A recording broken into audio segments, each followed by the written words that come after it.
Ah, Boa garoto! boa noite, né?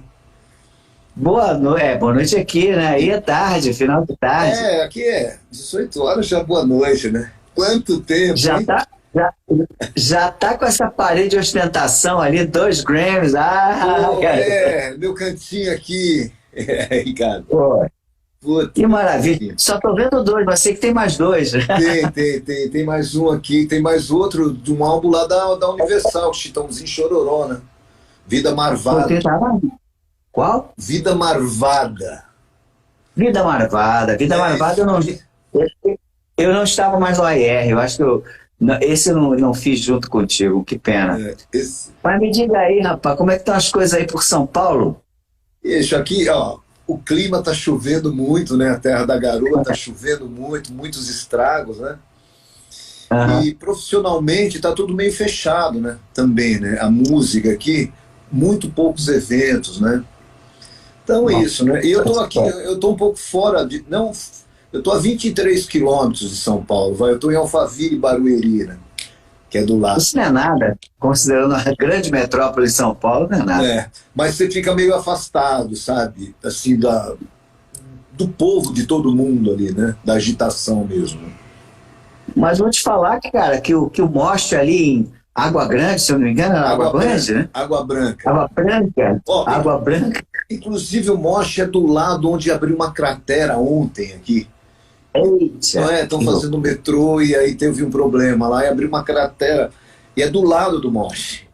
Ali no, na. Nossa, o Oswaldinho Malaguti deve estar preocupado, coitado. É. Esse é outro guerreiro do áudio, né, cara? Ah, o Oswaldo, vai, já que você falou, o Oswaldo no áudio, aqui principalmente aqui de São Paulo, cara, ele é um. Sabe, tinha que ter uma coroa para ele, né? Um cara que veio Tô doido, sangue. de uma, sabe, de um lugar bem humilde, simples, batalhou e montou o Moche com todo aquele equipamento, né?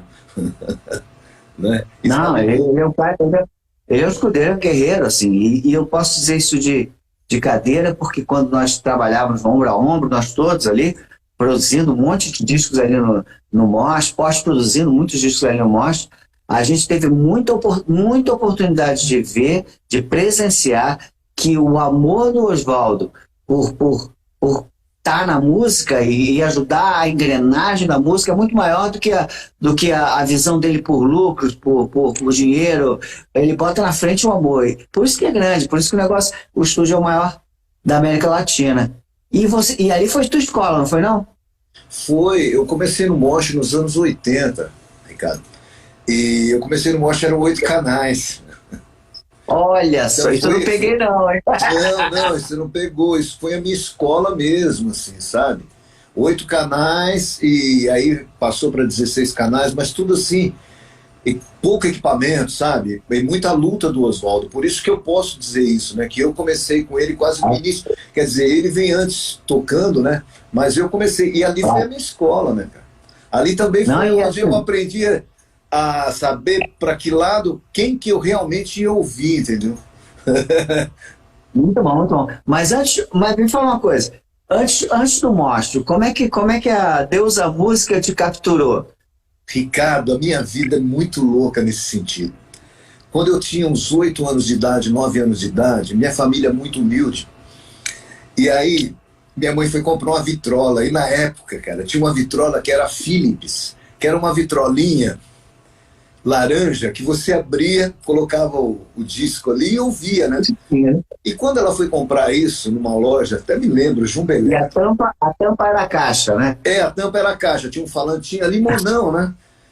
Só que é o seguinte, cara, tinha o cara colocou um disco ali, tocou, e tinha uma azul do lado, que chamava Delta. Aí eu falei, pô, coloca naquela pra eu ouvir o som dela. Olha, eu garoto, ó. Aí Já querendo. ele colocou, eu falei, pô, eu gostei mais do som dessa. Então imagina, agora eu vou completar 60 anos em abril, e eu nasci para o áudio mesmo, né? Para essa. Vou ouvir, né? O ouvir direito, né? Então, Mas é uma curiosidade que eu sempre tenho, ah, nossos colegas maravilhosos, o Marcelo Saboia, nossa, o nosso querido Flávio Sena. A Muito. gente tem tanta gente boa que são seus amigos aí. Acabou de entrar o Guilherme Medeiros aí, Pô, que é a segunda geração lá da Companhia dos Técnicos, nossa, grande, pode cara. crer. Pode crer. E Bem-vindo. assim, como é que você, nesse momento criança, você pelo jeito, você já sabia diferenciar o que era áudio e o que era música? Você está entendendo o que eu quero dizer? Então, Porque a gente criança ouve só, eu pelo menos, só ouvia a música. Não fazia diferença se eu estava no radinho de pilha ou se eu estava ouvindo lá naqueles... Lembra disso? Que os eram móveis. três móveis. Eram três móveis, duas caixas gigantes, do tamanho de um móvel mesmo, e no centro a caixa central, que era o player, né, onde você botava o vinil. E os controles não tinha nem equalização, era só controle de volume. Mas eu não fazia diferença se eu estava escutando o LP do Roberto Carlos, o Inimitável, ali ou no radinho de pilha. Para mim era a mesma coisa, porque a música estava acima de tudo. A mesma coisa com a sua expressão, evidentemente. Mas você já captava a coisa que o meio da música, que era o áudio, né? Então, é isso que eu tô comentando. E na época eu não sabia nada disso, entendeu? Na época eu não sabia disso. Quando eu comprei a vitrola, é óbvio, eu fui pelo som. Mas eu não imaginava que eu ia trabalhar com música, ser um engenheiro de áudio, cara. Entendeu? Finalizar as coisas para tocar, entendeu? E outra coisa, eu sou da época que talvez o que tem atrás de você ali, se eu não me engano, era um tipo de som que tinha nos anos 70, né? Que era um puta som. Era um puta som isso. Eu acho que era valvulado. E meu cunhado, ele tinha uns equipamentos desses. E agora você está me fazendo lembrar uma coisa que eu nunca comentei, Ricardinho, mas é o seguinte: o meu vizinho era um senhor também muito humilde, e ele era pedreiro, e ele mal ouvia Seu Dito Preto, que dizia meu pai. É. E eu ouvia muito som black lá, sabe? Ray Charles, sabe? Essas coisas. E isso, eu acho que foi moldando a minha forma de ouvir. Que é isso que eu falo para as pessoas que querem seguir a carreira de engenheiro de áudio. Eu estou até com os cursos. Você primeiro precisa ouvir e ter um som no teu ouvido, sabe? Que vai encantar todo mundo e somar com a música, né? Com aquela obra, né? Então isso é muito importante. E depois você buscar isso que você tem, chegar, né? Com os botões todos, né? Enfim. E Esse, o que você quer... Eu acho que com 8 anos de idade, sem eu saber. O que você quer dizer é que desde cedo, o cara que tem vocação para engenharia de áudio, ele tem que ter um preset no ouvido, né? Mesmo que seja intuitivo, né? Mesmo que intuitivo, é claro que aquilo ali vai ser melhorado exponencialmente com experiência. Claro, mas já tem que ter... Por exemplo, eu sou um cara... Você deve lembrar do tempo que eu trabalhava com o Max, que era como você vinha, aliás, como o Oswaldo mais, talvez, né? Vinha da batera, o Oswaldo veio do baixo, e depois foi para a área técnica. O Max foi muito tempo engenheiro de som e ao mesmo tempo produzindo e tal. Então ele é um cara que eu aprendi a ouvir com o Max. Eu descobri que eu não ouvia antes. Eu escutava, né? E eu comecei a ouvir com o Max. Eu não sei se eu me senti melhor com relação à música por passar a ouvir ao invés de escutar, porque eu sofria mais, né? Porque eu passei a ouvir coisas que eu não ouvia. Eu ouvia gravações antigas e falava, ai meu Deus do céu, o cara teve uma edição aí, que edição mal feita. Eu nem ouvia aquilo, só comecei a ouvir depois que eu comecei a trabalhar com isso. E isso acaba sendo terror, né, cara? Também. Mas assim... Acaba sendo. Eu sempre brincava com o Max, sempre tive 2 bananas no ouvido, né? O Max não conseguiu, por exemplo, me fazer ouvir o que era uma coisa fora de fase. Eu nunca consegui perceber. Ele falou, tá vendo aqui, Ricardo? Eu falei, não tô vendo não, Max. Não tô ouvindo não. Eu realmente não consegui ouvir. Mas claro, eu desenvolvi o ouvido bastante. É uma questão de prática, né? Também, né? Quem tem sensibilidade musical, acho que pode chegar lá. E com o tempo eu aprovava a mixagem junto com ele, eventualmente aproveitei a mixagem sem ele e tal, tu sabe do rigor do cara. E aí eu queria que você me falasse como é que foi a sua escalada dentro do Mosh. Como é que você entrou? Você entrou como cabo man, você entrou como auxiliar? Como foi a história? Então, essa história é maravilhosa. Porque assim, 11 anos de idade, em Osasco, com os amigos, nós fizemos uma equipe de baile que chamava Poluição Sonora. Tô te falando, 11 anos de idade. E o que eu fazia? Eu estava no som. Nós fabricávamos a caixa. Com 11 anos de idade, cara, essa é a minha vida. Aí eu fui trabalhar em Correios e tal. Eu preciso contar essa história porque tudo tem a ver. Por favor, Aí o meu cunhado, ele se elegeu prefeito de Osasco. Isso nos anos 73, 74. Se elegeu deputado e ganhou a concessão de uma rádio. Aí eu fui trabalhar na rádio Difusor Oeste de Osasco, que hoje é FM agora. Tem 40 anos a rádio, tem um pouco mais. E aí o que acontece? Lá eu conheci o Alfredo Borba. Você já ouviu falar no Alfredo Borba? Lembra do Alfredo Borba? Esse nome eu conheço. Eu sou um pouco mais velho, né? O Alfredo Não, mas eu conheço. Tinha um programa na televisão que ele tinha uma guilhotina, que quando o trabalho não era bom, ele soltava a guilhotina. E ele era um cara que conhecia tudo. Eu devo muito a essa pessoa, porque assim, sem problema nenhum de falar isso aqui, eu era menino, e ele foi até quem me ensinou a comer, sabe? Perfumes e um monte de coisa, porque eu venho de uma infância muito pobre mesmo. E aí, nessa rádio, conhecendo ele, eu passava as capas de discos, e geralmente as capas de discos vinham aqueles consoles, lembra? Você abria o álbum assim, né? Álbum duplo, né? E tinha aqueles consoles, e eu falava, pô, eu quero trabalhar nisso.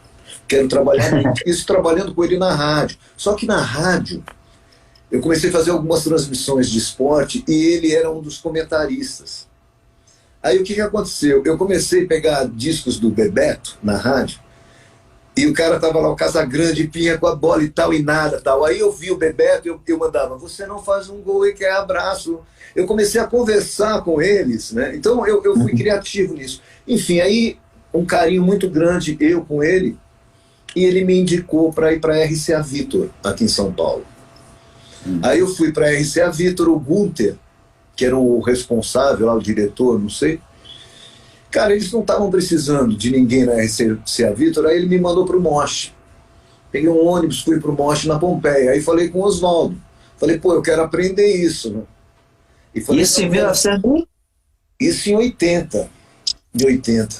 Aí eu falei, eu quero aprender isso, a mexer nessa mesa, tá bom. Aí entrei lá e aí eu fiz de tudo, cara. Aí eu fui office boy, eu fazia tudo. Eu limpava o estúdio, só que eu era curioso, né? Os caras saíam, eu colocava fita e ficava ouvindo, né? E como eu comecei no começo, eu falei a respeito de você escolher as pessoas certas, né? Inclusive nós temos muitos cursos agora, e as pessoas têm que ter discernimento de ir nas coisas interessantes. O que aconteceu? Teve um monte de engenheiros que não me acrescentaram nada. Aí chegou um carioca lá, o Ricardo Carvalheira, o Franja. O primeiro que o cara chegou com carro zero, sabe? Com coisas, com até ambições da vida que nós temos, né? De futuro, né? Claro. E o som, né? Principalmente o som. E tem uma reunião maravilhosa essa história, porque eu acredito que um dia você vai fazer uma com o Oswaldo, se você já não fez, né? Com o Marabunta. Não, já fez. Já fez? Pô, essa história para mim, Ricardo, foi assim, foi tudo para mudar a minha vida. Os caras queriam um aumento, os engenheiros queriam um aumento de grana.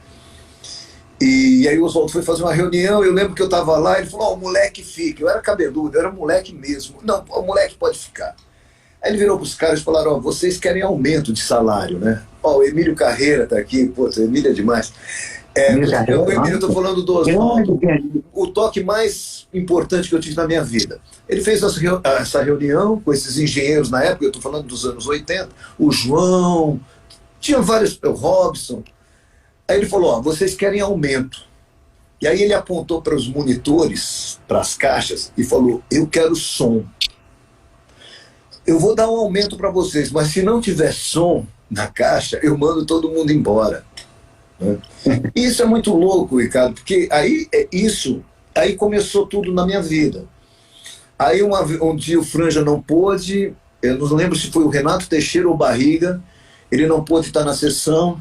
E aí o cara falou, deixa o moleque aí. E naquela época a gente usava trigger. Eu lembro que eu fiquei maluco, porque para você trigar uma bateria ou um bumbo, né, você tinha que tirar de sync, né, deixar a máquina em sync, né, o resto tudo em repro, deixar o bumbo em sync e atrasar ele acertando na orelha, né. E eu não, músico, cara, começando, mas Deixa eu explicar para quem não é técnico aqui, eu sei que tem muita... Trigar é substituir o som, né? O som não tá bom, Exatamente. o original você pega naquele, crava um outro som naquele, por exemplo, no bumbo, né?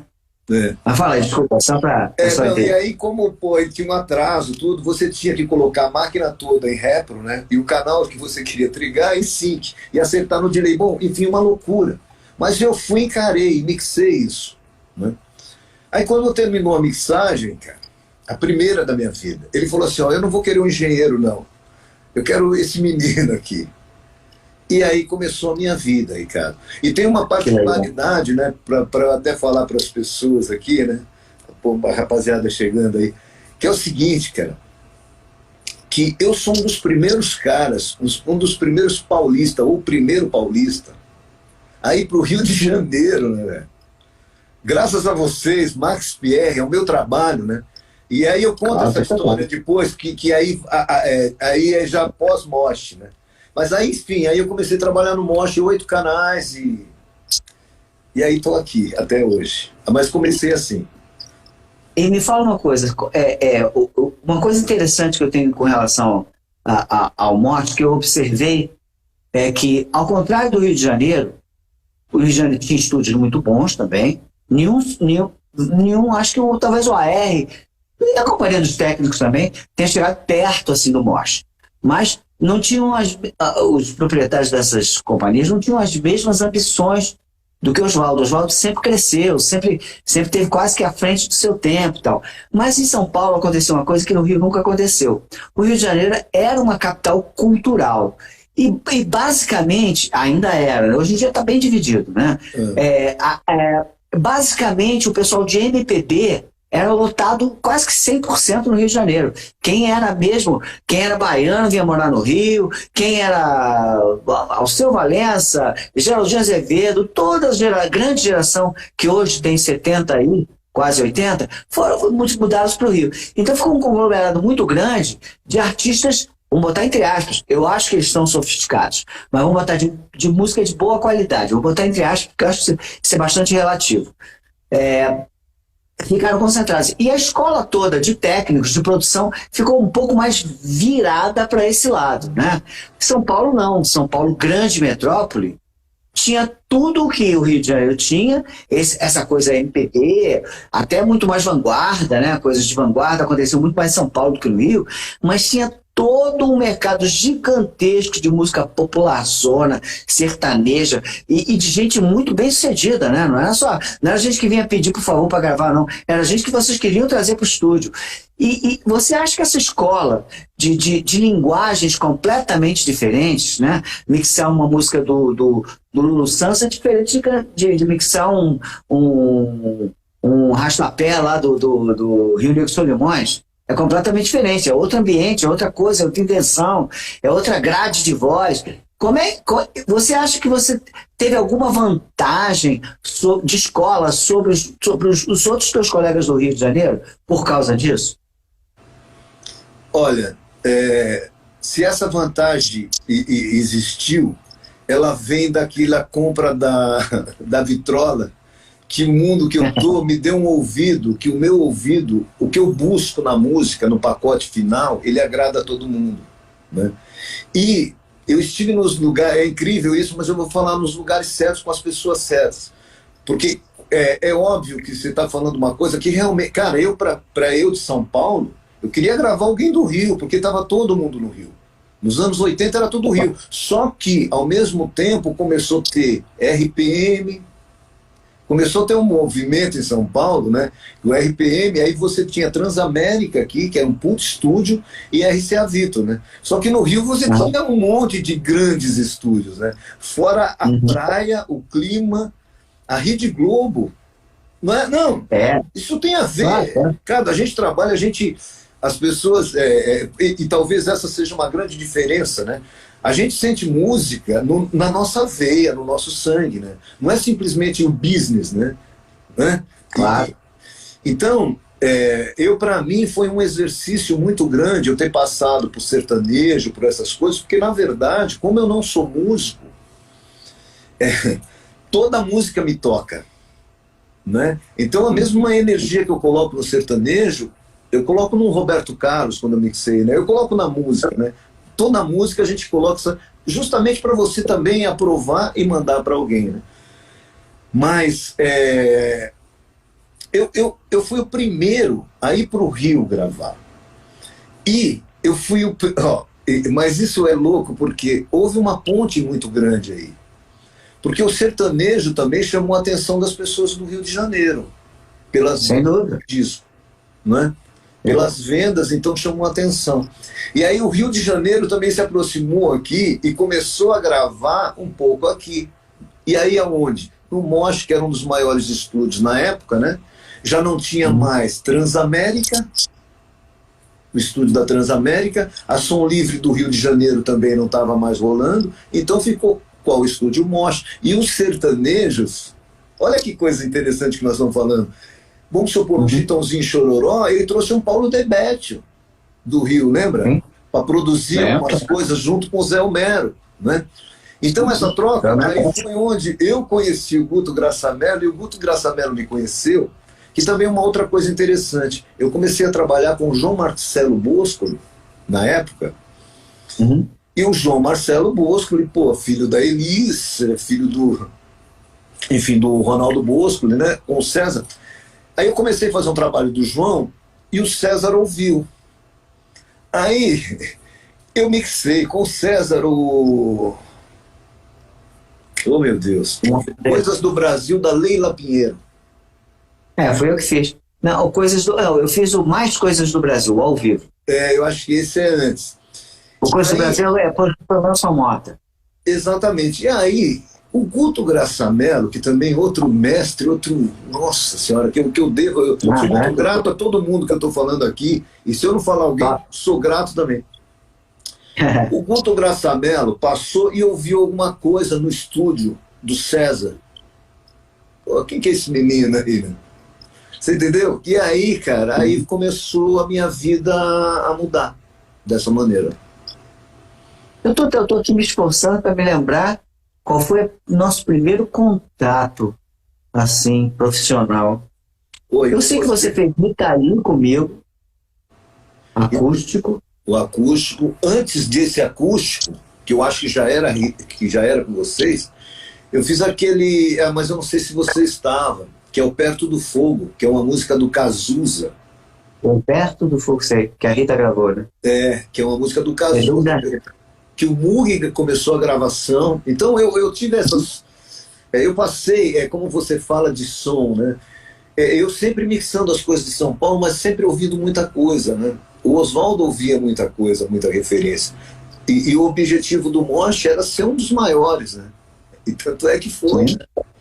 Foi, não é, né? Então... Eu acho que a minha atividade né? Exatamente. E foi ali que eu comecei a conhecer equipamentos, e é isso, né? A estrada me colocou com pessoas que realmente eu conheci muito, muito, muito. E essa escola toda do sertanejo, ela me ajudou também, cara. Porque, na verdade, quando o sertanejo aconteceu, no Rio, que eu quero dizer, né? O fato histórico do sertanejo no Rio é a contratação da Poligram do Chitãozinho Chororó da Copacabana. Que foi a primeira... O Paulo que apostou nisso, ainda com o Ayrton Bahia como diretor artístico, trouxe o cara, fez um descasso, fez aquele Nuvem de Lágrimas, que depois a Fafá gravou também, que foi sucesso. Pois é, ali a gente... Desculpa. Ali a gente, do lado do Rio de Janeiro, começou a prestar atenção em São Paulo de uma maneira geral. Foi muito bom que a gente começou a prestar atenção não só nos artistas, mas como também em todas as pessoas que estavam ali fazendo música o tempo todo. A área técnica, todo mundo. A gente começou a olhar artistas e o pessoal de São Paulo. Talvez essa ponte do Guto tenha sido um facilitador para a gente chegar até você.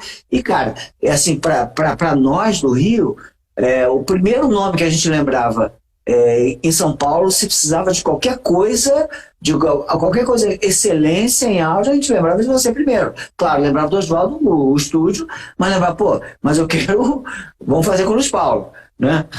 E eu lembro que a gente trouxe algumas vezes para ouvir mixagens suas, pro Max resenhar as mixagens suas. Sabe? O Max era danado, né? Não, o Max é uma das pessoas muito importantes no áudio na minha vida, porque, cara, o Max, ele é exigente, ele tinha um ponto ouvido e ele tinha esse controle de qualidade, porque, com todo respeito, hoje está muito simples tudo, então todo mundo faz. Então tem coisa que é prejudicial à saúde. Você ouve uma música ali rapidinho, vai, mas você não consegue ouvir um álbum todo, eu estou te falando. E falta esse critério. E não só... é isso, o diretor artístico. Às vezes tem muitos músicos também, muitos artistas que perderam a direção, sabe? Porque é muito importante isso. Eu sei disso, que nós passamos dentro de estúdio e nós sabemos disso. E o Max Pierre era muito importante, inclusive para os engenheiros, e não é comigo, é com todo mundo, porque ele reprovava mix mesmo.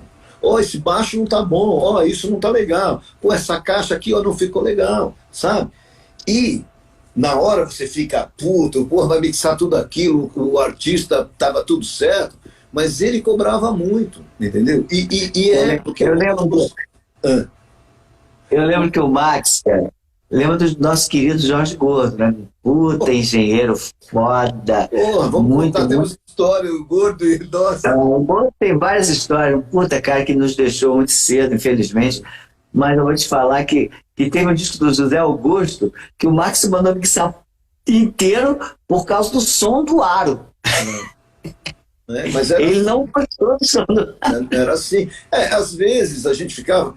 Porque, assim, tem conceitos, né? Tem umas histórias muito loucas, né? Porque o Max... a voz, gente. Voz era uma coisa... Isso é do cara... desculpe. Mas eu sinto isso. Eu na música, quando eu tô... Às vezes eu vou fazer um PA. Eu fiz um PA com a Maria Rita. Eu faço alguns PAs, né? O Mestrinho, que é um cara do acordeon, que é foda. Cara, e a voz, eu tenho que ouvir a inteligível. E o Max, você lembra disso? Não, tem que aumentar aqui, porque eu não tô ouvindo. Então... E era exigente, e isso na minha carreira me ajudou muito, porque as pessoas têm que ser exigentes e saber o que quer, né? Não é? É assim, a gente ainda fazia, com todo respeito a vocês, pós-produção de áudio, porque a gente ouvia, e eu e Max pegávamos a letra, e pegávamos o DAT, e que tinha sempre uma opção, né? De menos 1 dB, menos voz normal, mais 1 dB, às vezes mais 2 dB de voz, e a gente ficava ouvindo, ficava marcando onde a voz estava baixa.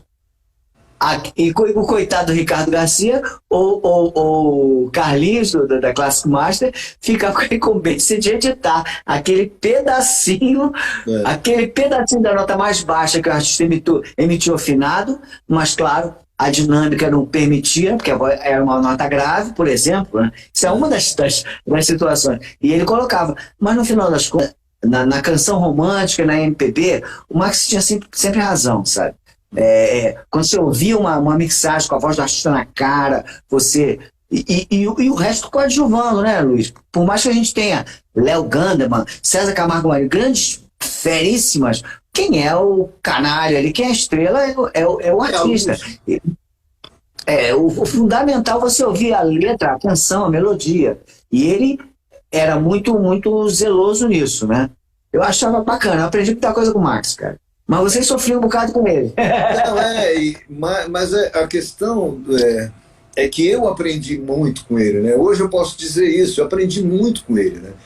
E é interessante você falar do sertanejo, porque a primeira vez que eu fui para o Rio de Janeiro, cara, hoje, antes de falar com você, eu estava lembrando disso. Eu fui justamente masterizar, eu não vou lembrar o nome do cara, que era lá no estúdio, lá na Universal, que era Poligram, né? Que era master ali embaixo. Tinha 2 lugares ali que os caras faziam a master. E foi a primeira vez que eu fui. E foi no Rancho Fundo do Chitãozinho Chororó. Que foi uma explosão, troupa novela, né? E aí virou uma loucura, né, cara? Porque aí eu comecei a fazer muita coisa do Rio de Janeiro em São Paulo, né?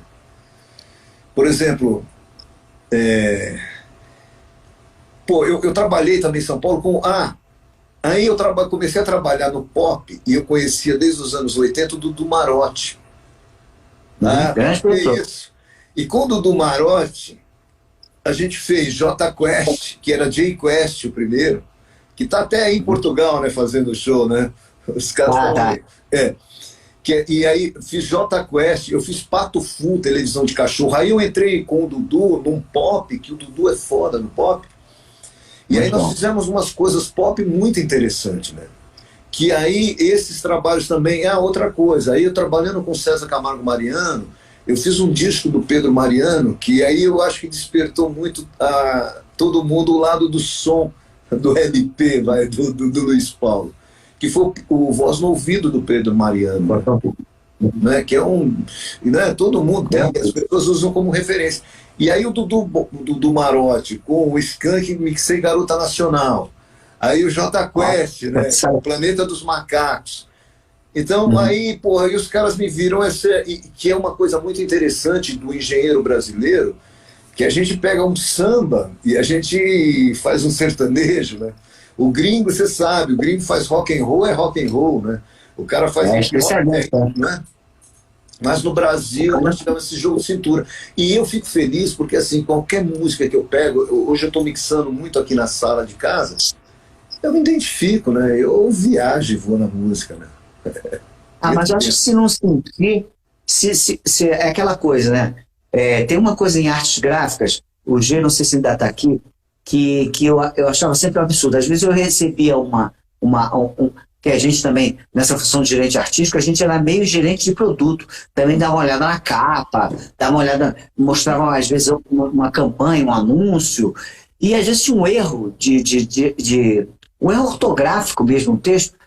Aí eu ficava injuriado porque o artista gráfico não viu. Aí o G me fez entender que o artista só via imagem, ele não via texto, aquilo era uma imagem. Então eu não prestava atenção. Mas ao contrário disso, eu acho que ele tinha que ler sim, porra. Ele tinha que ler, até para saber fazer o anúncio, saber o que está dizendo aquela Cacilda ali. Se tem um erro, ele tinha que ter visto. Não é que ele seja revisor. É a mesma coisa para o engenheiro. O engenheiro tem que sentir a música também, porque você não vai saber mixar. Não. Ele não vai ter intenção. Ele não vai ler a intenção do produtor, do artista, dos músicos na hora de mixar, não acha? Mas é muito louco isso, né? Porque assim, é no som, né? É no tamanho, no pacote final, né? Que você vai mexer. Porque o que diferencia talvez a mixagem de uma... eu digo muito que eu mixo com arte. É que eu entro na música, eu não tenho regra, sabe? Aí eu começo por isso.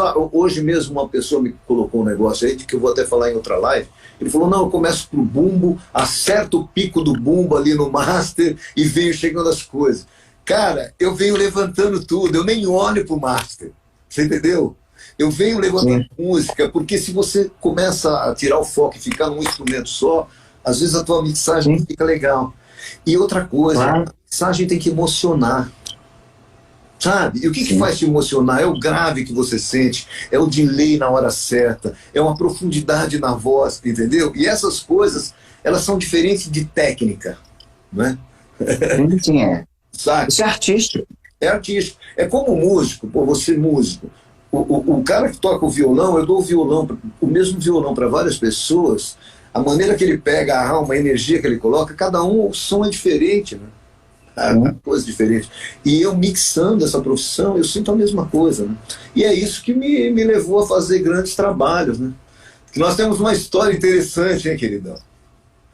Tem várias. Com a Zizi Posse, masterizando o disco da Zizi Posse numa Copa do Mundo. Lembra? Não foi Zizi Posse, não. Foi Marina Lima. Errou do Brasil. Errou do Brasil. Eu lembro que aquilo foi tudo muito bom, né? Vamos falar só do publicável aqui. Eu lembro, por exemplo, que não sei, eu acho que tinha algum odor peculiar nas nossas bagagens. Na minha bagagem. Pois é, o culpado passou e o inocente ficou. Você tomou... Rapaz, eu tenho uma geral maravilhosa, que diga. Humilhante. Não, mas é uma história... Mas o que aconteceu? O Ricardo, ele estava com os discos de platina, não sei, ou de ouro, para entregar pro Bernie Grudman, se eu não me engano, que nós fomos masterizar. Né? Nós fomos masterizar com o Chris. Nós fomos masterizar com o Chris, mas você ia levar isso e para o Moog também. E o Ricardo Isso, tinha ficou, meu, aí, uma hora aí dando eu uma geral no banheiro. um sujeito lá, um irlandês lá do tamanho do armário, com aquela cortesia fake, né? O policial tem aquela cortesia fake, finge que está te respeitando, mas queria te algemar, né? O sonho dele é te algemar. Putz. Então ele chegou para mim e falou assim, para que isso? Eu falei, presente para o Bernie Grundman. O Bernie Grundman, por exemplo, masterizou Michael Jackson, é um cara super importante, tem um estúdio aqui em Los Angeles. Eu cheguei com meu amigo já está ali fora, o técnico que mixou, enfim, e eu vou levar isso de presente. Ah, muito bonito, pô, um trabalho bacana. Pois é. Eu posso desmontar? Eu falei, como é? Desmontar? Eu falei, olha, você pode tudo, mas você tem que saber montar, porque são dois vidros, é tudo equilibrado. Se você souber montar, você pode desmontar, porque é um presente. Cara, eu saindo fumaça. Pois não. Então tá bom. Então o senhor me acompanha ali até a sala aí?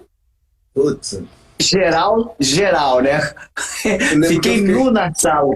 O cara tá louco pra achar droga comigo, não achou. Não tinha nada. Eu fiquei com o Mug te esperando ali, né? Mas é histórias, né? Mas eu lembro de outra dessa época, do mesmo, que estava rolando um jogo da Copa e o Chris que estava masterizando, aí nós fomos assistindo seria um boteco, sei lá. A gente entrou, acho que foi num barzinho coreano ou de uma casa. Tinha uma coreana cuidando do negócio, expulsou a gente. Né? Muito bom. As experiências são ótimas, né, Ricardo? Pô. Mas foi bacana ver o cara trabalhar. Oi? Foi bacana ver o cara trabalhar, né? Foi. Mas eu lembro que um disco, um trabalho dele, mas aí eu acho que eu não estava com você, cara. Eu acho que foi um da Zizi Posse, que tinha muita dinâmica, é um disco da Zizi Posse que tem muita dinâmica, cara, que começa a -10, vai a +6 e volta. E eu lembro que eu estava também lá no Sterling Sound, ou no Bernie Grundman, no Bernie Grundman. E o Chris também. E, cara, aquele disco ele estava com trabalho para masterizar, porque na hora dos picos distorcia, e eu ouvia, né? E a minha comunicação era meio estranha, eu falava, listen, distortion, pá. Putz, eu tive problema ali. Ah, e outra coisa, né, gente? A gente levava os tapes, né? Lembra disso? Levava sacolas, malas com os tapes para masterizar, uma coisa louca, né? Era tudo físico, cara, né? Não tinha upload, não. O download era nas nossas mochilas, né, cara? E a gente morrendo de medo de passar aqueles tapes pelo raio-x. Eu já briguei muito, briguei aqui, foi aí no Brasil, com um cara que queria passar. Eu falei, meu irmão, ó, pode passar. Agora, se apagar, eu vou te responsabilizar. Me dá teu nome aqui, por favor. Você apagou o disco do Roupa Nova. Tá bom? O cara ficava olhando. Que eles também, né, bicho? Eles viam aquele negócio, puta, fita de 2 polegadas às vezes, né? Até isso, para mixar fora, gravava aqui, você tinha que levar fita de 2, gente. Vocês não sabem o que é isso. Era muito peso. Era muito peso. Caralho, tinha que levar. Mas, enfim, sobrevivemos a isso. Mas me fala uma coisa, foi muito as dores do parto de sair do Mosh e ir para o mercado independente de você, independente, né? Você continuava trabalhando com as majors, mas foi muito dolorido, foi um desafio, como é que foi? Não, na verdade, a história é engraçada, né? Depois que a gente passou por tudo isso, né? Eu tinha comprado justamente esse imóvel que eu estou aqui, né? E eu assumi uma despesa. E no Mosh, pô, é um papo franco, né? O Mosh eu ganhava sobre a hora de estúdio. E quando começou a gravar com grandes companhias, não é que torrava dinheiro, mas a companhia ia lá e alugava muitas vezes 18 horas o lockout do estúdio, né? Com o engenheiro. E às vezes você trabalhava 12, 14, mas a ficha do estúdio era feita em 18 horas, né? Que era o que o lockout do estúdio. E eu ganhava com isso, né? Coisas de trabalho, né?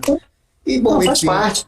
Até porque a companhia, quando fazia o lockout, ela queria o lockout para segurar o estúdio, não necessariamente para usar todas. Porque não tinha, hoje é digital, você tem o recall, antes não tinha, era um total recall e olhe lá, né? Era uma vaga lembrança muitas vezes. Tinha que tirar foto e voltar, então era uma coisa bem complicada. Então nós engenheiros e a própria companhia já sabia que era muito melhor e muito mais produtivo e até econômico você alugar 18 horas. O porquê? Porque não corria o risco de trabalhar até as 9 da noite, às 9 entrar alguém, mudar o estúdio todo, desfazer a bateria tudo, e no dia seguinte você teria que montar tudo de novo. Só que eu ganhava em cima disso. Então teve um problema, vai. E eu estava eu estava mixando 2 trabalhos. Um trabalho era Racionais Sobrevivendo ao Inferno, né, no MOSH, que é um trabalho que marcou, virou livro, né, se eu não me engano, né, estudo da USP, né, Racionais Sobrevivendo no Inferno. Que aí eu comecei a fazer rappers também, nessa época, anos 90, eu comecei a fazer muita coisa. Dos pop, as coisas todas aqui acontecendo, e eu era o centro. Bom, enfim, aí no meio desse trabalho houve esse desentendimento meu, financeiro, de profissão. E o Dudu Marotti, cara, eu na época eu tinha uma despesa, gente, de uns 7 pau, vai. Aí o Dudu Marotti, eu falei com ele, como eu trabalhava muito nas produções dele, eu falei, Dudu, eu preciso de no mínimo isso por mês para eu comprar um negócio, tinha subido e você segura, ele falou, pô, é lógico, vamos lá. E aí eu comecei a fazer um negócio com ele, mas não durou um mês, cara. Aí me chamaram para fazer Marina Lima, no Rio de Janeiro, que foi o primeiro disco que eu fui mixar no Rio de Janeiro. Registro a Meia Voz, da Marina. EMI, né? EMI. Quem me chamou foi o João Augusto. Tá? E aí eu fui no Mega, né? Mega Rio, o Maitá, Macedo Sobrinho lá em cima, né? E eu mixei, e eu estava mixando na Nive. Agora, porque tinha Nive e tinha SSL, e eu fui mixar na Nive. Aí eu tenho um parente. O que aconteceu para me levar até a Marina também? O William Magalhães estava fazendo um trabalho em São Paulo, no Bebop, do Bauchita, um cara de BH. Bem louco o trabalho, com o Vidal, o guitarrista, tudo. E me chamou para mixar. E eu mixei. E aí o William Magalhães me conta que ele foi masterizar um disco da Marina Lima em Los Angeles. E aí estava masterizando, velho. Tinha finalizado o disco. Eu não sei se ela tinha gravado lá, mas mixou e tal. Tinha finalizado. Aí ele, dentro do estúdio do local, ele falou, pô, tô fazendo um negócio lá em São Paulo. Posso dar uma ouvida aqui? Quando ele botou e deu play, ferrou, velho. Porque assim, a Marina olhou e falou, o meu som, eu queria esse som. Olha que louco. Aí no próximo disco me chamaram, e aí foi o João quando eu estava me desligando do Mosh. Aí foi o primeiro trabalho que eu fiz no Rio de Janeiro, no Mega. Com essa... Aí uma coisa já chama outra, né? Hã? Aí uma coisa chama outra, né? Aí sim, cara, porque aí, bicho, aí eu tava lá, aí o Liminha, aí o Liminha eu fiz algumas coisas com ele aqui em São Paulo, do Arnaldo Antunes. Aí foi que eu conheci o Liminha. Então a gente fez bastante coisa do Arnaldo, né? Aí eu mixei algumas faixas do Quanta, do Gil, né?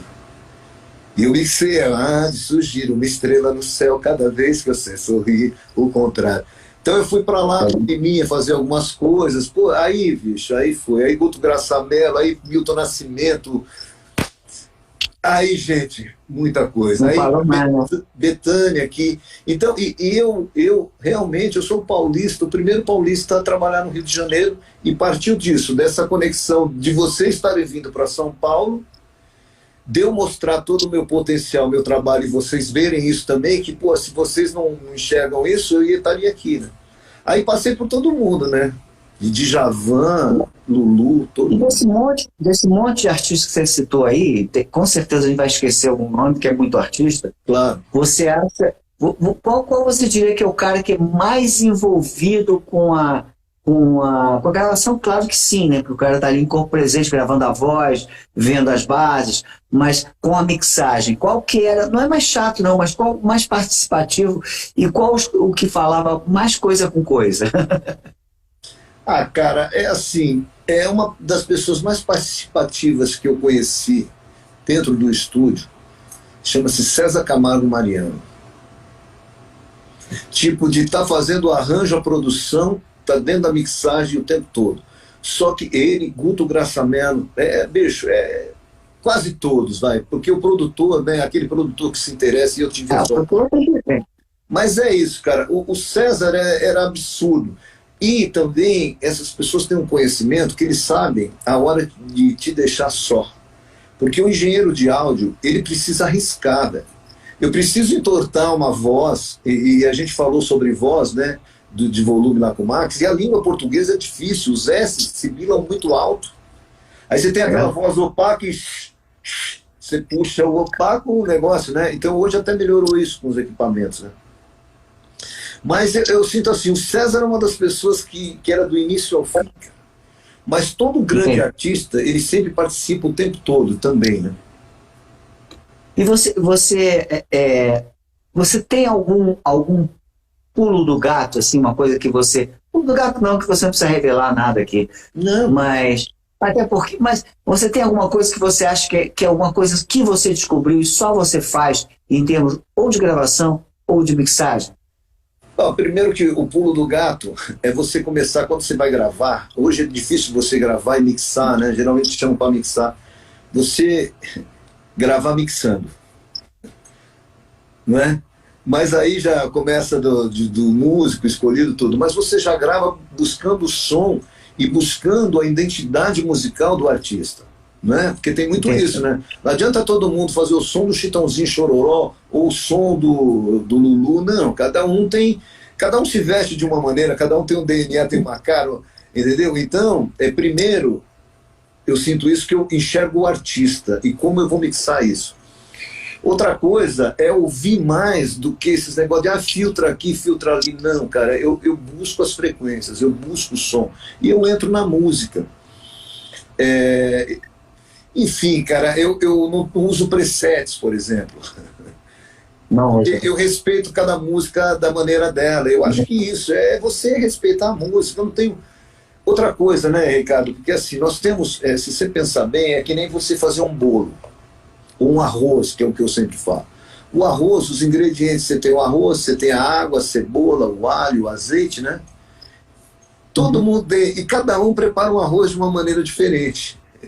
E tem aquele arroz que você come e você ama, e tem um que você fala, meu Deus, e os ingredientes são o mesmo. A maneira de fazer é o mesmo. Não é? Claro. E quando você...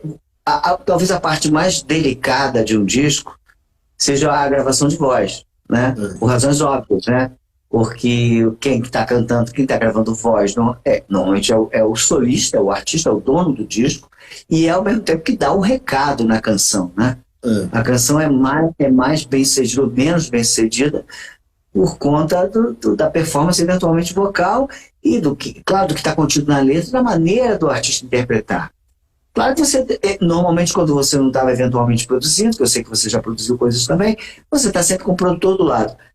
Qual é o principal cuidado que você tinha quando ia gravar uma voz, que é uma coisa que independia do produtor que estivesse ao teu lado? Bom, primeiro também, escola da vida. No Mosh, por exemplo, e dependendo do artista e o produtor, eu colocava uns 4, 5 microfones. E passar, óbvio, aí eu passava esses microfones, o artista, o microfone na mesma altura, mesmo volume, principalmente agora, mas mesmo com o tape, e gravava a mesma parte da música 4 vezes, com os 4 microfones. Porque o primeiro é escolher o microfone para aquela voz, para aquele timbre, às vezes até para a música, entendeu? Então, o primeiro de tudo, é óbvio que você está dentro de um estúdio que te dá essas opções de microfones. Quando você não tem, você tem 2, às vezes um RE20 e um SM58 também, não é? Te ajuda. Mas enfim, primeiro essa escolha do microfone, e justamente com a pessoa, o cantor e as pessoas envolvidas, nós sempre fazíamos uma votação rápida, para não ter canção. Então, o assistente sabia quais os microfones, ele fazia as ordens lá e a gente fazia uma eleição. o melhor microfone para aquela voz era escolhido, e aí o assistente entra, e eu peço para ele, porque eu vou usar um compressor, alguma coisa, é óbvio, né, para você, sabe, você tá seguro, né? Hoje você trabalha mais solto, tudo bem, mas você tinha que estar seguro, de segurar esses picos, não distorcer a fita, né? Então eu fazia esse teste com o assistente, emitindo muita voz e tal, nesse microfone escolhido, aí um puta som de fone, uma mixagem sempre, outra coisa do pulo do gato, sempre ouço uma mixagem, e sempre vai melhorando essa mixagem. Ah, você está gravando uma bateria, ouve essa bateria embaixo mixado, entendeu? Ah, isso é um monitor, não existe, isso é um monitorzinho. Não, faz sempre um puta som. Né? Então a voz é isso, aí eu faço um puta som de fone e uma mix, para o cara entrar na música.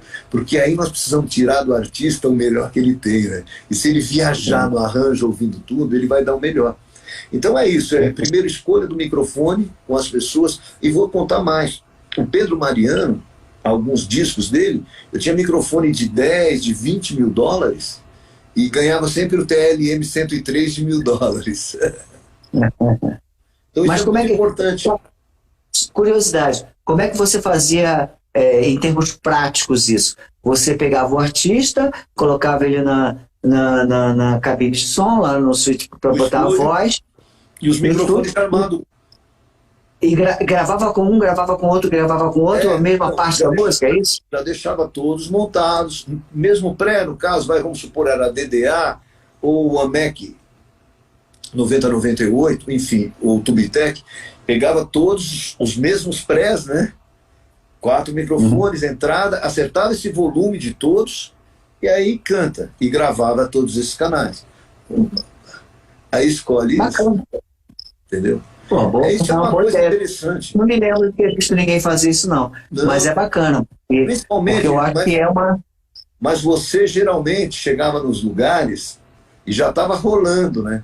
Então já tinha feito esse teste. Agora é óbvio. Aliás, cara, você imagina, né? Naquela época, eu e o Max, a gente tinha no cast contratados mais de 100 artistas, gravando uns 60 por ano. Então, se você fosse visitar todos os estúdios, louco, não tem como. E olha que a gente mesmo assim ia. Eu diria que a gente ia mais até que muitos diretores artistas que eu conheço.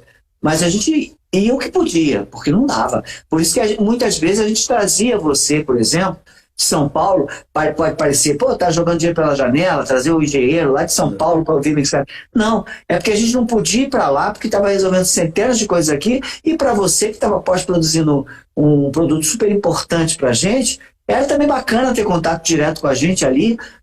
A gente tinha um pouco mais de tempo, saía para almoçar, descansava o ouvido, ouvia de novo. Isso é uma coisa boa. Não, e tem uma coisa muito importante, né? Porque, não, e sem puxar saquismo, né? Não é isso. Mas era valorizado muito a categoria, a profissão. E isso, é até bom tocar nesse assunto, porque, cara, é muito louco. Às vezes você vai ver show de gente grande, de sucesso, e o som tá uma merda. E no show você tem que mixar o tempo todo. No show tem que ter o teu bom gosto. Tá lá João Gilberto, sabe? Que tem que ter um bom gosto, não é prejudicial à saúde. Você tem que ter graves, médios e agudos equilibrados. E essa valorização do engenheiro de áudio que faz parte da banda, que ele tem que tocar o tempo todo, ele tem que participar do arranjo. Você sabe disso, entendeu? E naquela época tinha muito essa valorização, né? E eu acho que a gente um pouco que perdeu isso na atualidade, né? Mas eu acho que o Max aí tem que dar o crédito para o Max. Eu acho que de todos os diretores artísticos contemporâneos do Max, que atuavam ao mesmo tempo com o Max era o que cabelava mais, e ao mesmo tempo valorizava mais. Porque ele não cabelava porque ele era chato. Ele queria tirar o melhor daquele engenheiro de som. Ele queria o melhor do cara, e ele conseguia, ele fazia o cara andar para frente. Dá mais do que ele estava prevendo entregar para aquele produto. Eu acho que a gente teve uma bela contribuição para a valorização da engenharia de áudio naquela época. E depois surgiu o Grammy Latino para a gente, que veio aí bacana. trazer, premiar um monte de colegas, isso foi bem bacana e dar um pouquinho mais de visibilidade para o trabalho do engenheiro de som. E o que você me diz aí do Grammy? Você se sentiu justiçado todas as vezes que ganhou? Imagino que sim. E você se sentiu injustiçado quando competiu e não ganhou? Cara, é maravilhoso você ganhar um prêmio, né, da música, né? Eu digo que, quando eu mando uma música para um artista, ele me retorna e fala que amou, que tal, que além das expectativas já é um puta prêmio, né? Porque a gente vive isso, né? A gente faz, eu estou mixando aqui, eu estou me envolvendo, mas eu tenho que atrair você, o artista tem que gostar, então isso já é um prêmio. Pô, quando eu ganhei o primeiro, pô, bicho, foi uma coisa assim maravilhosa, né? Maravilhosa. Sempre que você é premiado por um trabalho que você faz, é legal, né? É um reconhecimento, né, cara? Eu acho que reconhecimento é tudo, né? Sabe? Porque o artista, ainda que não seja premiado, ele tem reconhecimento público o tempo todo, né? É um sucesso, tocando no rádio, faz programa de televisão, aplausos o tempo todo, nos shows, nos torneios. Agora, meu irmão, o cara que está no backstage, fazendo som do show, fazendo som do disco, cara, se nego não tem aqueles ratos chatos, como eu sempre fui de ficha técnica, que eu lembrava até do Nonato, do cafezinho da EMI, eu ficava assim, pô, quero conhecer esse Nonato. Todas as fichas técnicas da EMI, vinha lá, cafezinho, Nonato. Eu falava, pô, quero saber quem é esse Nonato, cara. Eu achava bacana o crédito pro cara que serve o cafezinho, porque ele faz parte da energia. Hoje acabou isso, né? Assim, né? Claro. Isso está falando de anos 70. Mas, Ricardo, nós vivemos uma época muito interessante, velho, sabe? Muito, muito interessante. Ontem eu estava falando numa live que eu fiz que eu passar pelos analógicos, porque hoje nós estamos com o digital e é demais, a gente está tudo aqui, né? Está na minha casa, né? Mas antes, quando hoje eu ouvi já tudo aquilo que a gente tem aqui, né? Que a gente simula, né? Deixa eu te pedir um segundo, velho. Eu preciso ir no banheiro um segundo. Segura, fala com a rapaziada. Conta uma historinha nossa aí, rápido. Pode ser? Eu tô tomando tanta água, velho. Eu tô aqui me segurando. Mas vamos falar mais aí. Um segundo.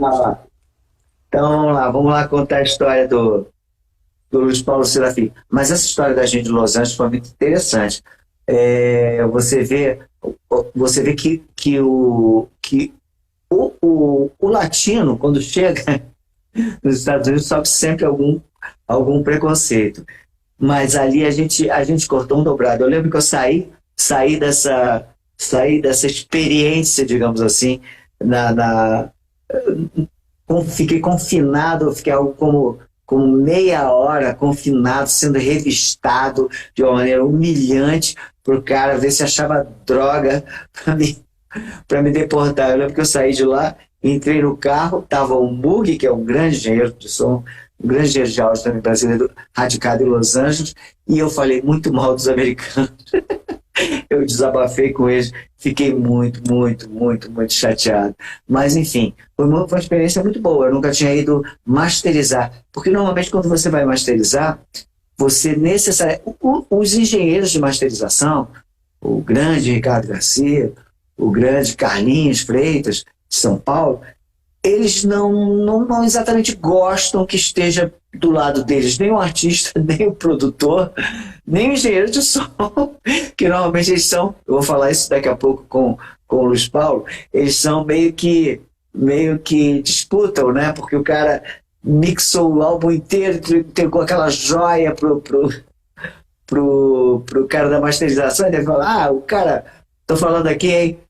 Tô falando aqui da eventual colisão entre o engenheiro de mixagem e o engenheiro de masterização, né? Comprimiu tudo, não sei o que, isso é sério pra caramba. É muito sério. Fala um pouco disso. Eu tive vários problemas com isso. Inclusive, eu fui mal educado pelo Max Pierre, por eles, da Universal Music, que eles me apresentaram a masterização gringa, lá do George Marino, né? Onde Rita Lee 3001 foi a primeira masterização que eu fui lá acompanhar sozinho com o Jorge Marino. Me apresentaram lá o Sterling Sound, né, que era o Jorge Marino, Ted Jensen, tinha mais outro, Benny Grudman, lá em Los Angeles, né? E aí eu fiquei com isso. Foi a primeira vez que eu comecei a masterizar trabalhos E eu senti a diferença do trabalho estar muito interessante, tanto é aprovado pela gravadora e pelo artista, mas aí voltava da master, fazia assim, ó, né? E aí eu senti essa diferença. Abria. Então lá fora, realmente, eu vi uma master. Isso também, gente, eu estou falando dos anos 90, que o know-how era muito diferente deles para o nosso, né? Em masterização, né? Porque a gente vinha da época que a masterização era para o vinil, né? Então você tinha que cortar o grave, você tinha que segurar o agudo, porque senão distorcia o agudo, pulava. Passava para o multiple primeiro, lembra disso? É, exatamente. Passava para fita multiple. Que aí que era a madre, né, que fazia as paradas. Mas enfim, isso era uma masterização. Depois o CD começou a ter tudo. Você podia ter o grave, o agudo, tudo, né? Ele vai o que você fez. E aí, mas de qualquer maneira, eu entre aspas, eu separei muita briga de dinheiro de mixagem de masterização. Eu sabia que dava sempre problema. Mas assim, a gente não tinha problema que tinha o ouvido do Max, né? Então ninguém muito contestava o ouvido do Max. Ele era o diretor, né? Ele era o cara que ia falar assim, não, aprovar ou não, né? Mas o grande interessante é que o Max, né, então voltando a falar do Max, né, o Max ouvia, pô, gente. O Max não era aquilo que, porra, não, ele dava um play, tá bom, tchau. Não, ele ouvia, ele sentava na sala dele com as NS10 lá no fundo, um amplificador legal e tal, ele colocava o som e era o som dele, cara. E lá ele ouvia. E ele ouvia a música de cabo a rabo, o disco inteiro, né? A gente tinha um par de tamanhos, lembra disso? A gente tinha um par de tamanhos e as Yamahas. As NS10, que era onde todo mundo mixava. A Yamaha era a referência normalmente do engenheiro, né? Então a gente colocava. Mas claro e a gente tinha que ouvir na nossa sala mesmo, porque a nossa sala tinha acústica que não era a mesma do estúdio, né? E era um preset, um preset arquitetônico, digamos assim, que a gente tinha que submeter a ele, sempre ao mesmo lugar, para poder ter aprovação. Eu lembro que uma vez o Max ouvindo o Noites do Norte, do Caetano, ele estava ouvindo uma faixa que chamava-se Rockin' Raul. Rockin' Raul, isso mesmo. E aí o Max, cara, tá fora de fase. E eu me esforçando para ouvir aquela Cacilda. Falei, Max, eu não consigo ouvir isso. Não, mas tu não ouve que tá aqui, o negócio tem que estar ali. Falei, porra, vou tentar tirar uma banana aqui, Max, eu não tô conseguindo ouvir. Ele chamou o Caetano, juro por Deus, chamou o Caetano para ouvir. E o Caetano, aí eu fiquei muito, muito feliz. O Caetano também não ouviu. O Caetano, mas faça do jeito que você quiser, Max. Deixe do jeito que você quiser, você que sabe. Muito bom, muito bom. Mas você sabe que tem muitos engenheiros que trabalham, às vezes, hoje se pode muito, porque teve uma época que o César Camargo Mariano tinha muitas coisas dos teclados dele com a Elis, que ele trabalhava uns efeitos, e que se você ouvir hoje e botar mono, muitas vezes você perde o som. Porque esse era o grande problema. Que quando ia mono para televisão e mono, o que está fora de fase cancela. O que está fora de fase, o seu ouvido, você sente um negócio estranho, sabe? Se você começar a ouvir a primeira vez, você vai ouvir sempre. Né? O problema é ouvir a primeira vez, né? Mas agora tem outras fases que é complicado. Às vezes, quando eu trabalho com 3 microfones no bumbo, eu estou mexendo no bumbo, aí dependendo da soma, ele cancela.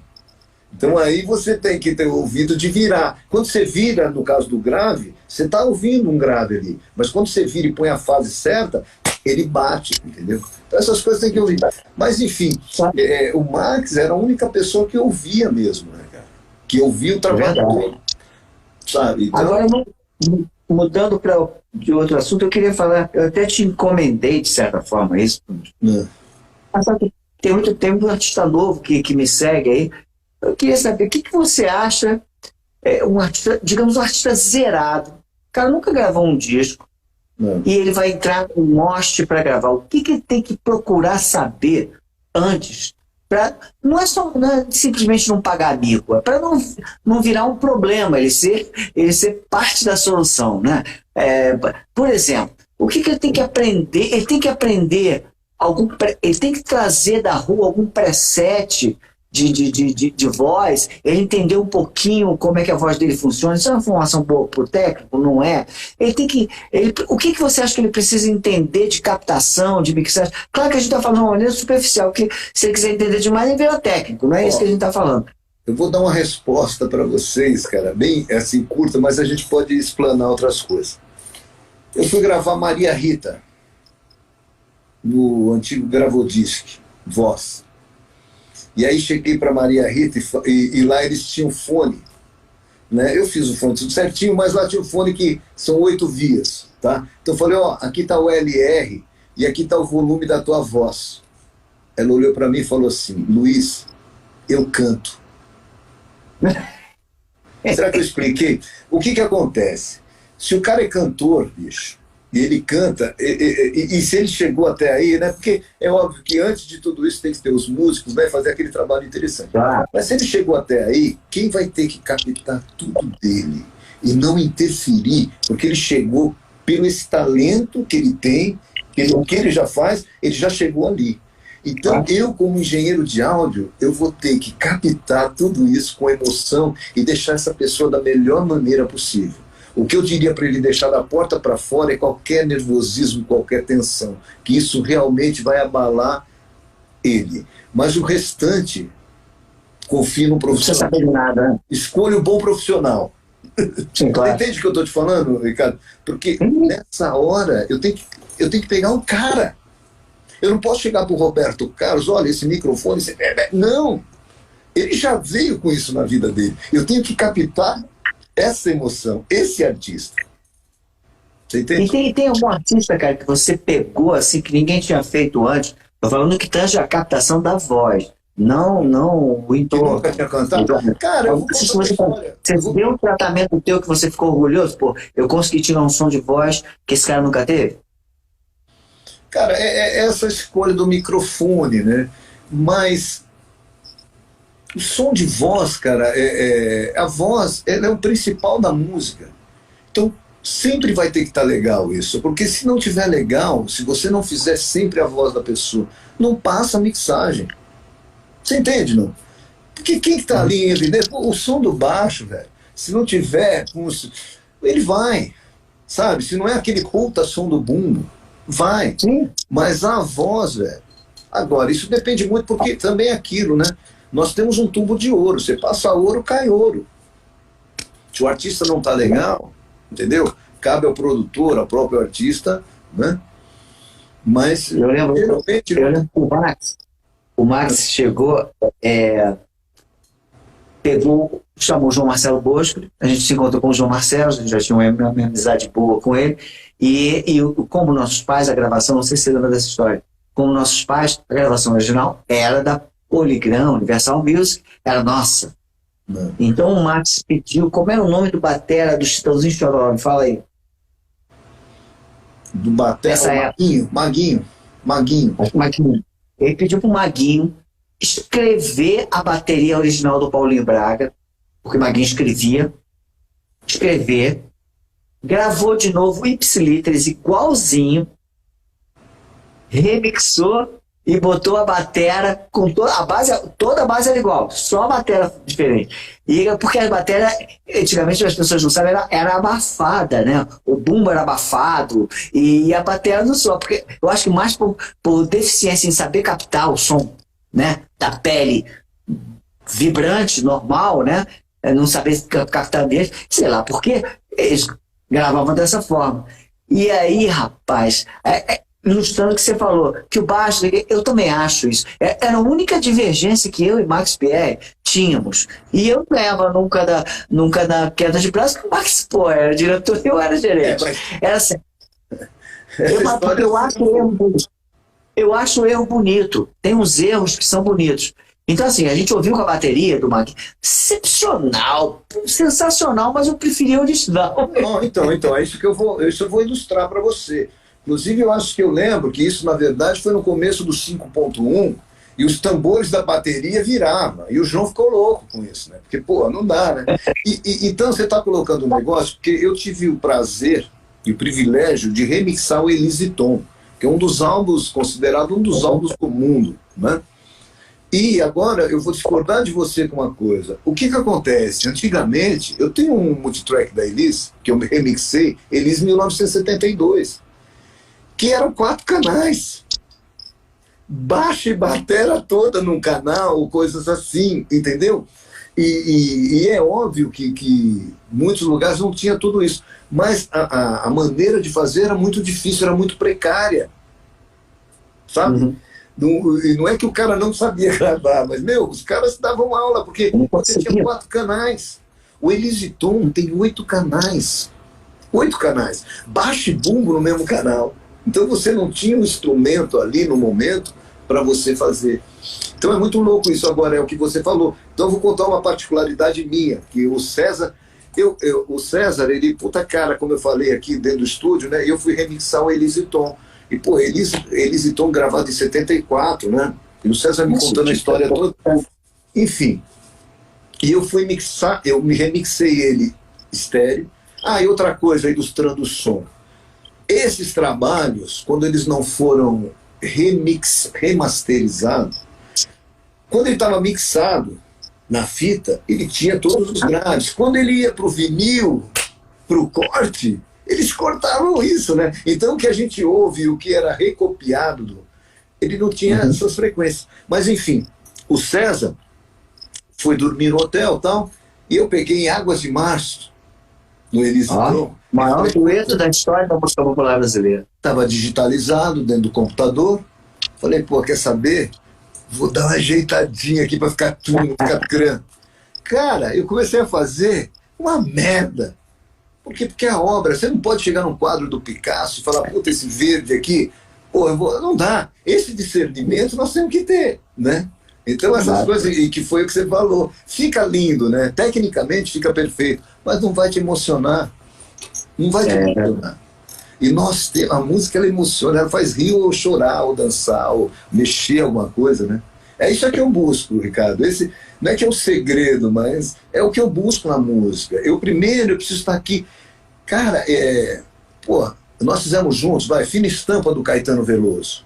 Lembra? Eu mixei esse disco, Universal Music. Velho, Fina Estampa do Caetano, velho. As músicas eu tô chorando. Aqueles arranjos do Jaquinho, aquelas coisas, eu tava aqui dentro, entendeu? Sabe? Você associa o que você está vivendo na tua vida, no dia a dia, e você leva para a música. E aí as pessoas que ouvem sentem isso, é muito louco, né? Da música. Né? Você é o único engenheiro que chorava mixando. Mas é verdade. E tinha um grande problema também. Você é o engenheiro conseguir se emocionar com a canção, é muito legal, porque eu não vou citar nenhum em especial. Eu acho que você, isso é um mérito teu, era o mais emocional que eu vi, e aquilo passava para a fita. Os outros não fossem muito técnicos, mas caramba, são muitas horas trabalhando, muito artista diferente. Às vezes não é que o cara seja embrulho e manda, pelo amor de Deus, a gente nunca trabalhou com engenheiro embrulho e manda, era só fera. Mas assim, alguns deles não se davam o direito de sentir, estavam tão, né? Que é tecnicamente. Naquilo. E aí eu vi que você se movia muito. E eu achava isso, sempre achei isso muito bacana, muito legal. E achava que a gente ouvia isso. Então, ouvia essa tua emoção na fita. Isso é uma coisa muito bacana. Quando você perguntou lá do segredo, a sensibilidade e a emoção. Isso está a flor da pele aqui. E aí eu passo isso para as mix, para as músicas. Me fala um pouquinho da tua relação com os artistas. Você, não quero que você conte fofoca, se você o que problema que você, isso é bobagem. O que eu quero saber é como é que você montava, porque eu quando comecei como em gravadora, eu lembro que meu primeiro dia foi com o Ivan Lins. Eu era do marketing. Eu ficava me beliscando para ver se aquilo era verdade, porque o Ivan Lins era um ídolo. Eu falava, será que eu estou aqui mesmo? Será que eu não estou no som, vou acordar lá em casa, no meio da noite, suando, achando que aquilo... Não, era o Ivan Lins. Mas assim, eu construí uma relação com os artistas de uma maneira muito respeitosa, muito íntima na parte musical e nada íntima na parte pessoal, porque eu entendia que eu dentro de gravadora, não podia ser amigo do artista fora, porque senão ia ter uma hora que o artista ia me pedir uma coisa como amigo que eu não poderia entregar como executivo. Então, alguns poucos artistas eu consegui ficar amigo mesmo. O Ivan foi um deles, na fase que a gente teve juntos. O Sado, Sai Guarabira, meu amigo até hoje, tá morando em Portugal. A gente conseguiu construir uma amizade, mas porque o cara não me cobrava nada. A gente era amigo porque a gente tinha uma afinidade. Como é que acontecia esse relacionamento do engenheiro de som com o artista? Tinha que ter uma proximidade? Ou você deixava o produtor ser o teu interface e ficava na tua lá na mesa? Depende muito do artista. Você vai trabalhar, por exemplo, eu trabalhei com a Bethânia, né? Pô, a hora que a gente está gravando é maravilhoso, mas, sabe, não sou íntimo dela, entendeu? Então depende do artista. Por exemplo, o Chororó, a gente já tinha uma afinidade de conversar, não é? Aí, de repente ir lá na chácara ver um futebol, jogar um futebol, entendeu? Então depende muito do artista. Pô, o Lulu eu fiz lá o bugalú dele, né, o trabalho dele, aí no estúdio tudo certo. Agora quando sai do estúdio já é um pouco diferente, e você respeita isso, né? Respeitar o meu espaço. Agora, quando eu estou envolvido, e eu sou uma pessoa assim mesmo, oi querido, e abraço e tal, a gente fica muito amigo de trocar uma ideia, né? Mas saiu do estúdio, alguns permanecem. Pô, eu tive o prazer, fiz o Roberto, né? Então o Roberto, se sabe, quando você está com ele dentro do estúdio, eu vi várias histórias com o Roberto Carlos, várias coisas ali, ele me contando da vida dele. Mas depois que sai, não é uma coisa, o LP tá aí, sabe? Alguns sim, outros não, né? Entendeu? Mas, mas sempre rolou uns lances muito interessantes com alguns artistas, muito interessantes, mesmo. Sabe? Pô, você sabe que eu tenho uma história aqui que eu preciso te contar, né, cara? O Deni Braga aí, puta música aí, irmão aí, produtor. Cara, eu com o Djavan tem um negócio muito louco, velho, que eu fui, eu mixei o 5.1 daquele trabalho que ele gravou na Espanha, tudo, sabe? É um álbum duplo, que vendeu pra caramba. E depois disso ele me chamou e eu fui pra casa dele e gravei o Milagreiro. Gravei e mixei na casa dele. Mas então, aí tem uma música lá, você estava falando de emoção. Primeiro que eu mixei aqui no Monte, aquele DVD tal, maravilhoso, fã do Djavan, tremia. Rita Lee era meu sonho de criança. Imagina o dia que a Rita entrou dentro do estúdio.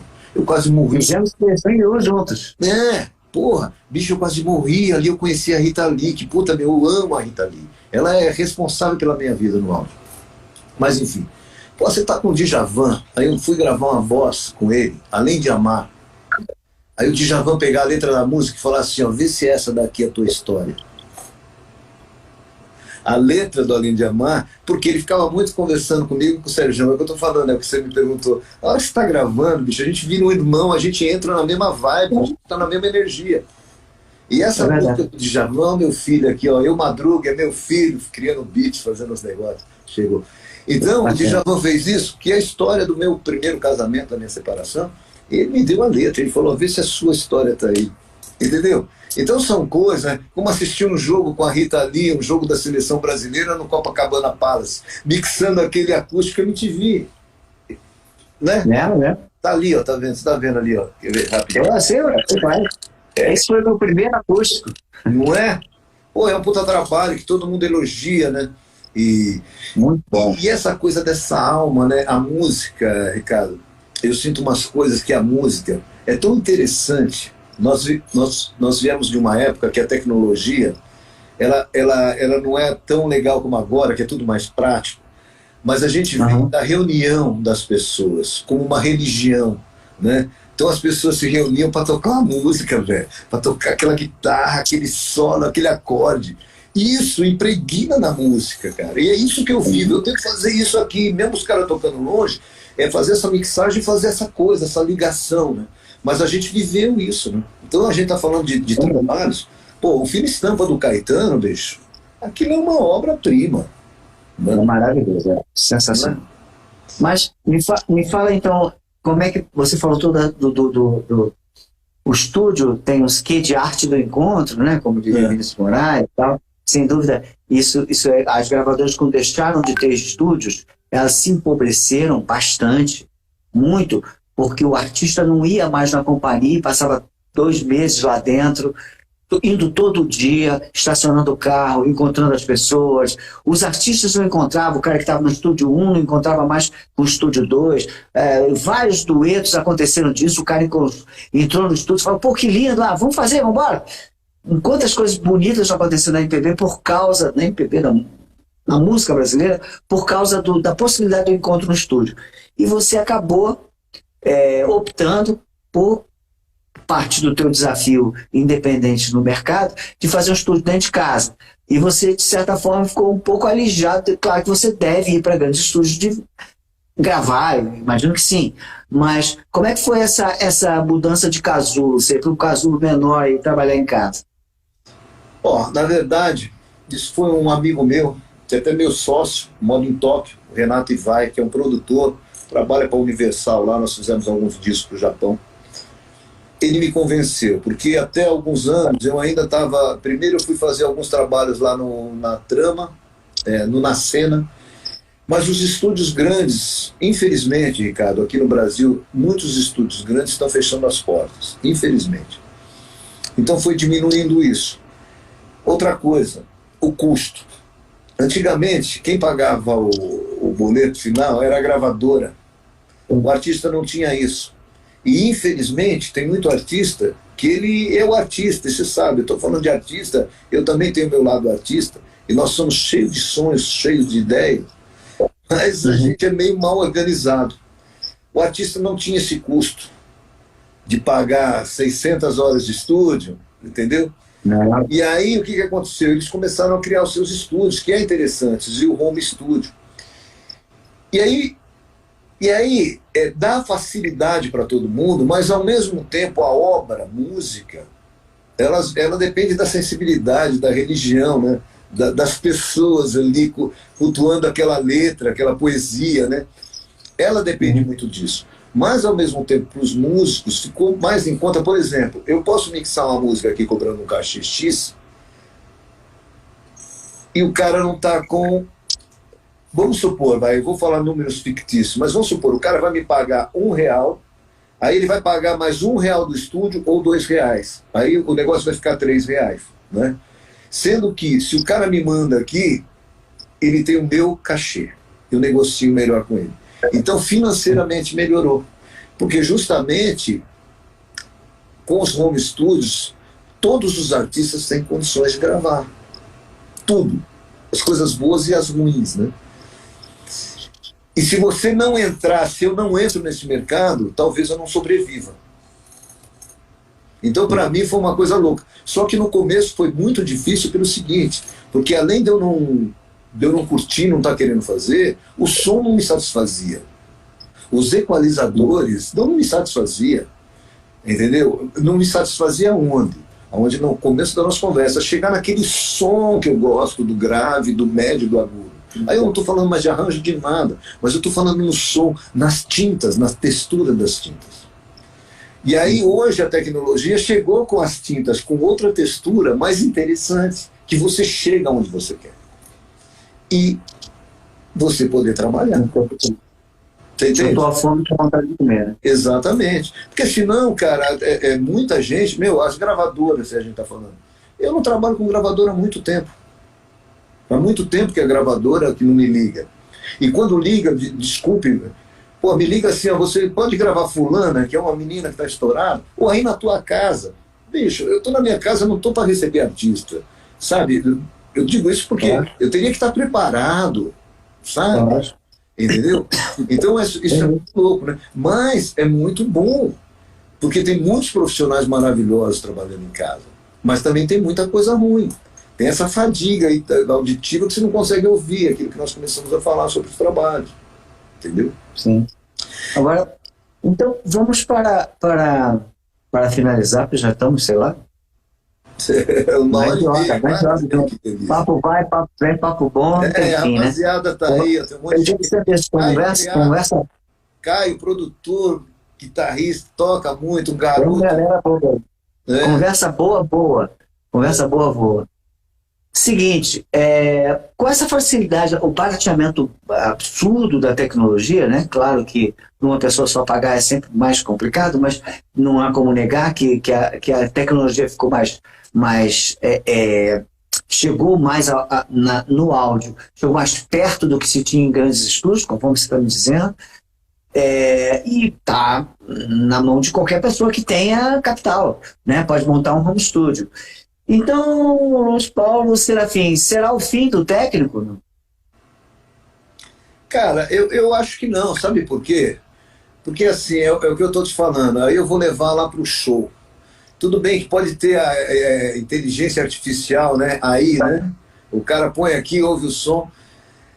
Cara, pode ser que chegue ao fim dessa profissão, mas é uma profissão que eu estou falando o tempo todo aqui, que eu mixo com arte, que eu me envolvo, que é a hora que você busca o grave, que é a hora que, sabe, será que essa inteligência artificial vai te dar isso?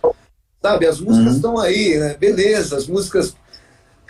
mas tem tipos de músicas que você precisa emocionar. Por exemplo, como é que eu vou fazer um show? Como é que o engenheiro, agora vou falar, Humberto Dantas, engenheiro de áudio, trabalha com igrejas, tá, um puto engenheiro, trabalhou com um amigo meu. Como é que você vai fazer um show, como eu vejo o artista, se a gente tem arranjo, e todo arranjo tem, vamos mixar. Então o que você vai mixar? Você vai mixar, você vai fazer movimento, né? Aí como é que você tem um show, que você tem várias músicas acontecendo em 1h30, 2 horas, e eu vou pôr a mão no bolso, passar o som e falar tá tudo certo? Eu tenho que ficar o som inteiro escrevendo a voz do artista. Às vezes a plateia levanta e eu subo a batera. Às vezes o cara tá falando da percussão quando eu tô com o mestrinho, eu trago aquela coisa da percussão, eu toco junto, eu faço um arranjo dinâmico junto. Como é que você vai pôr uma inteligência artificial para fazer isso? Você entende? Então, quer dizer, eu já ouvi o que você falou, tipo, a sua profissão vai acabar. Não é que vai acabar. Tem muita gente fazendo bem e muita gente fazendo caca. Tanto esses dias eu mixei um negócio que a mulher me pediu um desconto, uma amiga minha, só que ela estava fazendo pela 6ª vez. Aí eu falei para ela, pô, não é mais fácil? Não, já começa na produção e quem está tocando, não é mais fácil escolher a pessoa, pagar um pouquinho a mais. Aí eu tenho que dar o desconto. Você entende? Mas eu acho que é uma coisa que a tecnologia está indo muito, mas eu acho que tem que ter humano para tocar nesses botões, para puxar esses graves, sabe? Sem dúvida, sem dúvida. Eu agora, recentemente, vendo com meus filhos aqui aquele filme o mais recente da Disney, o Encanto, que é muito bonitinho o filme, tem uma trilha campeã, bacana pra caramba, do mesmo cara que fez o Hamilton, né, um espetáculo da Broadway bombado e tal. E aí eu fiquei vendo os detalhes, né, como é que o cabelo, como é que tá chegando num realismo a animação absurda. Aí eu fiz a mesma reflexão que a gente está fazendo agora. Falei assim, mas assim, não vai ter jeito, nunca vão se substituir artistas, performances artísticas de atores de verdade com uma câmera na frente. Isso é impossível, não tem como você criar. Desculpa, não tem. Um cara pode criar, como já é possível, um aparelho que reproduza o timbre vocal da Clara Nunes. Mas assim não vai dar jeito, não vai conseguir colocar a emoção da Clara. Não, ele pode fazer igual, mas igual do ponto de vista técnico, mas a emoção não vai vir, meu irmão. Precisa do humano. Eu acho que você pega o Kraftwerk, né? Sabe, você pega uns negócios que tudo bem, você leva, mas você tem coisas, pô, você pega um João Gilberto, voz e violão, né, que já foi. Bicho, e aí? Beleza, você vai fazer aquela holografia e beleza, já é um outro. Então, eu acho que tem espaço para tudo. Mas essa nossa área... Pô, hoje eu fiz um comentário com a menina ali, no mercado, olha que louco, né? Aí você vai lá, você não precisa mais do caixa, né? Você passa os negócios todos no caixa, você embala, você... Então, quer dizer, já não tem emprego para as pessoas, né? E a menina incentivando isso, e é a caixa. Eu falei, pô, será que você não se preocupa de daqui a pouco tirarem você completamente daqui e só ficar isso, né? Só que eu sinto isso, nós que mexemos com arte, cara, pô, que nem um cara que vai pintar um quadro. Beleza, você vai lá e programa um negócio e... não sei. Sim, existem determinadas profissões que têm que acabar. Por exemplo, ascensorista. O cara fica trancado num quadrado. Em São Paulo ainda deve haver, no centro do Rio, até eu sair do Brasil, ainda havia. O sujeito ficava sentado o dia inteiro. Quinto, É. Cara, aquilo devia ser proibido pela saúde pública uma pessoa trabalhar nessa função. Não, agora, tem outras que, ao contrário, devia ser proibido automatizar aquela função. Eu acho que, na verdade, assim, vai haver sempre um pouco de bom senso, né? Porque é impossível você comparar o resultado que venha da máquina com o resultado que vem do humano. Vai, se Deus quiser, sempre ter essa diferença e a gente vai sempre precisar dos serafins. Não será o fim dos serafins como você. Ser afins, né? Afins de... Ricardo, eu sinto isso mesmo. Eu acho que nós trabalhamos com arte. A arte eu acho que tem que ver com a pessoa, né? E é por isso que diferencia o meu trabalho dos outros, porque eu entro na música mesmo, e é isso, cara. Mas se a gente for ficar nisso, pensando nisso, a gente fica meio pirado, sabe?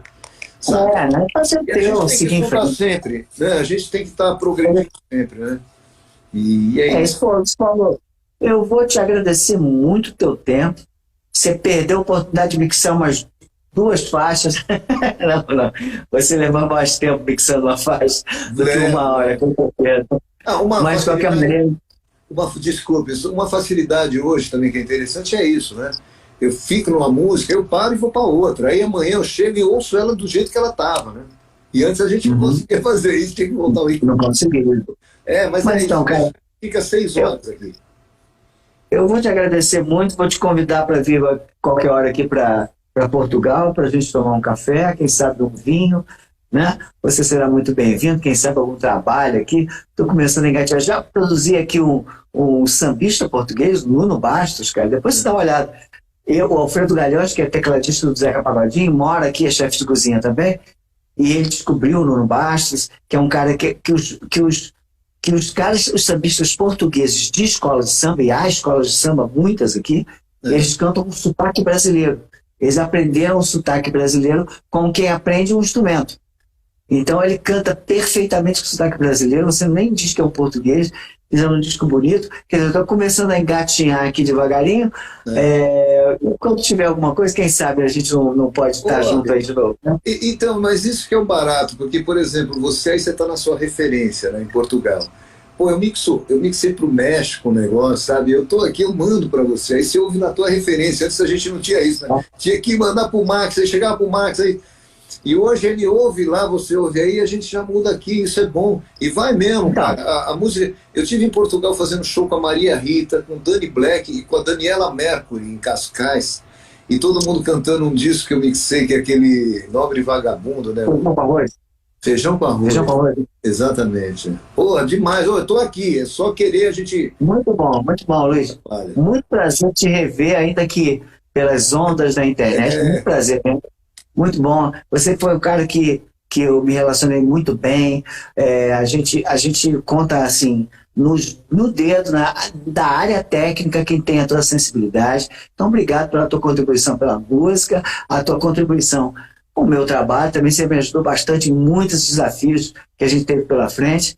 E, cara, eu vou te dar o meu boa noite agora para você também. Agradecer a todo mundo que esteve aí com a gente, muitos amigos seus, outros amigos meus, mas tivemos muita gente por aí. Quer falar com alguém, mandar um abraço? Não, é que tinha muita gente que fez perguntas aí, depois você vê as perguntas para responder para eles. Meu, abraço para você, querido, de longe. Eu amo essa terra onde você está também. Eu tive algumas vezes aí, pirei. Com certeza eu vou te ver aí, vou te ver sim. Emílio Carreira está aqui, um puta abraço para ele. Emílio, brodaço, a gente precisa se ver aí. Uma coisa que eu vou para encerrar.